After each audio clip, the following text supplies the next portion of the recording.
There is a new appeal from Manitoba to do more to find places for people to stay, people who have fled their communities in the wildfire emergency. And that call is coming from Pimicikamak Cree Nation Chief David Monias.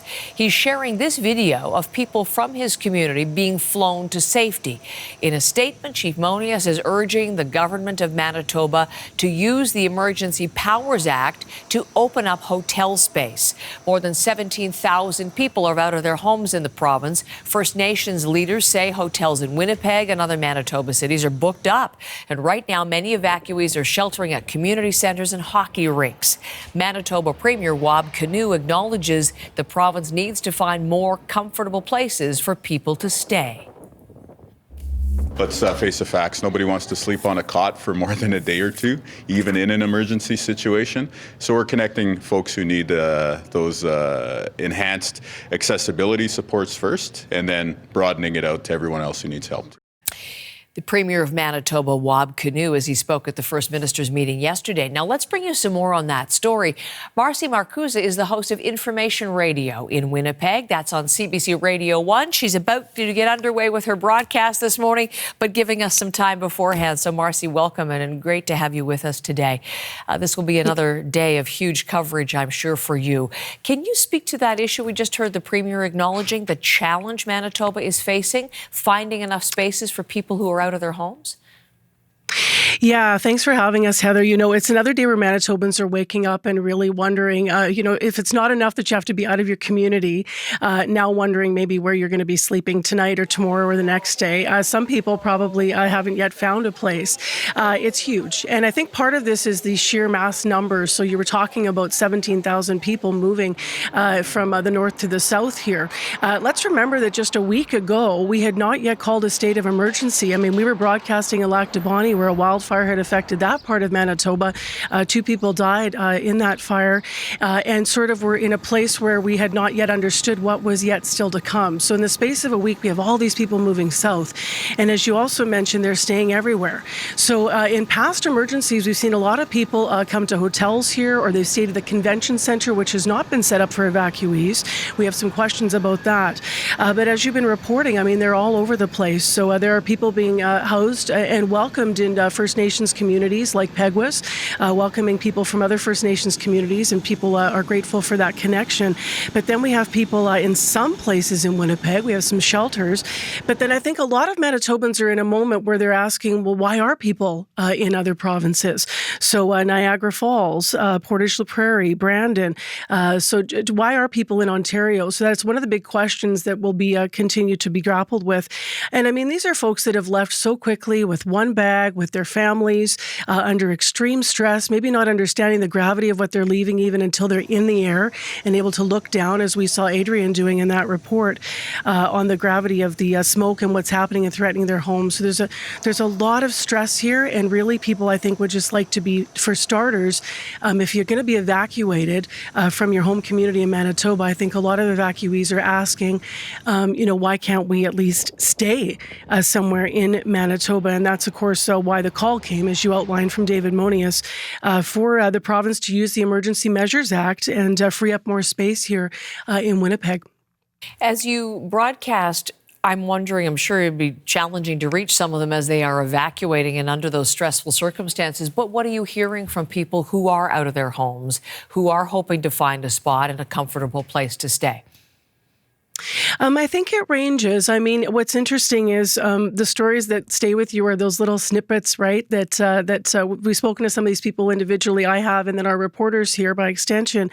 There was a report of a man that was coming from the north, and he's elderly, he's blind. He talked about what it felt like to be sort of smelling everything and moving so quickly, and now he's here in Winnipeg and on a cot. And hearing from others that were in the city of Brandon, which is of course west of Winnipeg, and they're in their car. A couple with 3 big dogs and nowhere to stay, and what that stress is like. And then you have the stories of people who are keeping it together for their kids. I mean, a woman yesterday coming from north who her husband is partner's a firefighter, left behind in community. So she's there with 4 kids, one of them, just a baby, and trying to manage all of that stress. And now you're in an evacuation center. A lot of our show is going to be dedicated today to donations. So because of the swiftness of all this, people are trying to figure out how to help evacuees. If not, with space than maybe with stuff. So there's now coordination going on to get all the donation. And Manitobans has been very generous, but to get all those things like the diapers and the baby food, never mind the food for folks to eat, clothing donations. So there's a whole bunch of coordination efforts that we're going to see on that front for evacuees who are right now in what has been dubbed cot cities, at least here in Winnipeg. And I just want to revisit that question about what we're hearing from evacuees, because one of the other things that people are wondering is why they aren't having spaces freed up. There's a call sort of for, when you think of conventions, as you might have heard from previous, the chief being held in Winnipeg and others coming to Manitoba right now to sort of discuss whatever they're going to be discussing around various conferences and conventions. And then you have people displaced. There's something not sitting right for folks. But I mean, the overall mood for evacuees has really been one of like waves of trauma because of the speed of this. So a lot of people will say, I thought I was okay.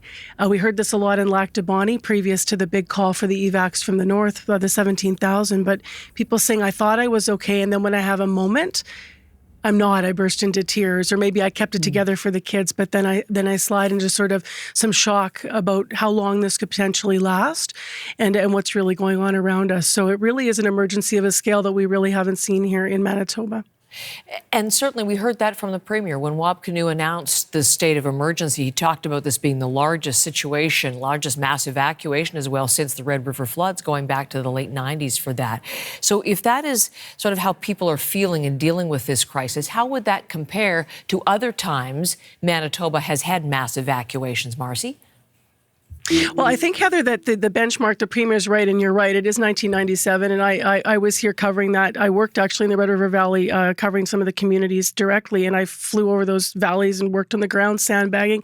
But as you know, I think you might have been in Manitoba in 97 too, the numbers are similar. So 25,000 people were evacuated from the Red River Valley during the 1997 flood in Manitoba. This year we have that 17,000 number. But the speed of this creates a different kind of helplessness, because when you have a flood coming slowly, the military arrives in your province, they start to help. Neighbors start to come out. You're sandbagging. You become mobilized by trying to save communities and individual homes. And you can kind of gauge what's going on. So while it's still a shock when you're told you have to leave and if the water breaches a dike, it's a very different pace. And so now we're talking about a very different thing. We're talking about, as I said, just within a week, 17,000 people, grab a bag, you're out. You're very much in that position where, people try to imagine a fire in their own home. What would I take? How fast would I leave? What would it feel like? And now you have thousands of people that are going through that. So the speed is different, and the sense of, I think, helplessness and uncertainty is different, because getting proper information in a timely manner is difficult. Over the weekend, Flin Flon, as you know, you talked to a lot of folks out of that city. People were waiting. They heard Friday this could be, really devastating. Watching the wind shift, checking the forecast, not getting sleep, and trying to get information is a very different thing than it was during the flood situation. So I think the acuteness of this is being felt in a different way, and maybe that's why also there's a scramble for, and this is the positive, community coming together to help each other, because we didn't have that moment of, hey, I'm coming to help you sandbag. Now it becomes, where can I donate? Is there a place to volunteer? And I think in the coming days and weeks, some of those opportunities for people to come together, as we really understand the sheer gravity of what's happening in Manitoba, are going to become increasingly clear. So people will do what they always do in this province. They'll forge forward, but they need some answers about what is going to happen. And 97 people stayed at the convention center, by the way, Heather. It's sort of the first time we really haven't seen that, and we've also seen that in previous times as well. Because remember, these folks in northern Manitoba and many of these communities, they're no strangers to being evacuated due to fires. It's just the sheer scale of this and the number of fires going on at the same time.